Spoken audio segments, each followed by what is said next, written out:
Guys நாங்களும் நல்லா படகுல ஜாலியா என்ஜாய் பண்ணிக்கிட்டே வந்துட்டுருந்தோம். என்ஜாய் பண்ணிக்கிட்டே வந்துட்டுருந்ததுல, சரி ஆனா எப்பவுமே ரெகுலரா ஒர்க் இருந்துட்டே இருக்குமா உங்களுக்கு படகு சவாரின்னு சொல்லிட்டு கேட்டதுக்கு, "தம்பி அப்படிலாம் கிடையாது. சீசன் டைம்ல தான் இருக்கும்." அப்படின்னு சொல்லிட்டு அண்ணனும் வந்து சொல்லியிருந்தாப்புல. "தண்ணி அதிகமா வந்தாலும் இருக்காது. தண்ணி கம்மியா வந்தாலும் போட்டிங் வந்து போக முடியாது." அப்படின்னு சொல்லிட்டு சொன்னாப்புல. ஆனா படகு ஓட்டுறது ரொம்ப கஷ்டமான ஒரு இதுங்க. கையெல்லாம் ஓவரா வலி எடுத்துக்கும். அப்புறம் ஃபைனலி எங்களையும் கொண்டு வந்து கரைக்கு வந்து இறக்கி விட்டுட்டாரு டைமிங் முடிஞ்சதுக்கப்புறம். இறக்கி விட்டதுக்கப்புறம் நாங்களும் அப்படியே சரி உள்ள போயிட்டு என்னென்ன இருக்குன்னு சொல்லிட்டு பார்க்கலான்னு சொல்லிட்டு நாங்களும் வந்தோம். அந்த இடத்துல ரெயின்போ வேர்ல்டுன்னு சொல்லிட்டு ஒரு ஃப்ளக்ஸ் வந்து வச்சிருந்தாங்க. இங்க சின்ன குழந்தைங்கள்லேருந்து பெரிய குழந்தைங்க வரைக்கும் விளையாடுறதுக்கான எல்லா தூரியும் வந்து வச்சிருந்தாங்க. அப்புறம் நாங்களும் உள்ள என்டர் ஆனோனே ஒரு பாட்டி வந்து மீன் வந்து வச்சிருந்தாங்க. எங்களுக்கு மீன் சாப்பிடலான்னு சொல்லிட்டு கொஞ்சம் தோணுச்சு. சரி மீன் சாப்பிடலான்னு சொல்லிட்டு நாங்களே நெத்திலி மீன் வந்து சொல்லிட்டேங்க. என் ஃப்ரெண்ட் வந்து நெத்திலி மீன் இதுவரைக்கும் சாப்பிட்டதே இல்லைன்னு சொல்லிட்டு சொன்னான். சரி சாப்பிட்டு பாரேன் டேஸ்ட் சூப்பரா இருக்குன்னு சொல்லிட்டு நானும் சொல்லியிருந்தேன். அதுக்கப்புறம் பாட்டியும் அப்படியே மீன் எடுத்து அப்படியே பிளேட்ல போட்டு இலையெல்லாம் வச்சு பெப்பர் பொடி, அப்புறம் ஆனியன்னு சொல்லிட்டு எல்லாமே போட்டு குடுத்தாங்க.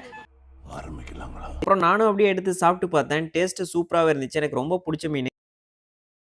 அப்புறம் நானும் என் ஃப்ரெண்ட மீன் எப்படி இருக்குன்னு சொல்லிட்டு கேட்டதுக்கு, "டேய் மீன் சூப்பரா இருக்கு. இன்னொரு பிளேட் கூட சொல்லலாம்ன்னு" சொல்லிட்டு அவனும் சொல்லியிருந்தான். ஏன்னா இந்த மீன் செம்ம டேஸ்ட்டா இருக்கும். அப்புறம் நாங்களும் ஃபைனலா சாப்பிட்டு முடிச்சுட்டு, அதுக்கப்புறம் அப்படியே உள்ள என்டர் ஆக பண்ணோம். இங்க ஞாயித்துக்கிழமைன்னு வந்துட்டா ஒகேனக்கல் சைடு பயங்கரமான கூட்டமா இருக்கும். இங்க மஜாஜ் கூட பண்ணி விடுவாங்க. செம்மையான ஒரு பிளேஸுங்க. மறக்காம விசிட் பண்ணி பாருங்க. நாங்களும் இங்க அருவியில குளிக்கலாம்ன்னு சொல்லிட்டு தான் நெனைச்சோம். ஆனா என் ஃப்ரெண்டுக்கு கொஞ்சம் காய்ச்சல் அடிக்கிறதுனால, "சரி வேண்டாம் விட்றா. அடுத்த டைம் வரப்ப நம்ம குளிச்சுக்கலாம்ன்னு" சொல்லிட்டு நானும் வந்து சொல்ட்டேன். அதுக்கப்புறம் நான் அடுத்த ஸ்பாட் நாம தொங்கும் பாலம் போலான்னு சொல்லிட்டு, நாங்களும் தொங்கும் பாலம் இருக்கிற இடத்துக்கு வந்து போயிட்டோம். இங்க உள்ள போறதுக்கு ₹20 சார்ஜ் பண்ணாங்க. அப்புறம் நாங்களும் தொங்கும் பாலத்த எல்லாமே பார்த்துட்டு, அதுக்கப்புறம் நாங்களும் சாப்பிடுறதுக்கு வந்து வந்துட்டோம். எங்களுக்கு எங்க கூட படகு சவாரியில வந்தவைங்க நல்லாவே ஃப்ரெண்ட்ஸ் ஆயிட்டாங்கங்க. அவைங்க லாஸ்ட்டா நீங்க வந்து சாப்பிட்டு தான் போய் ஆகணும்னு சொல்லிட்டு அவைங்கள வந்து சொல்ட்டாங்க.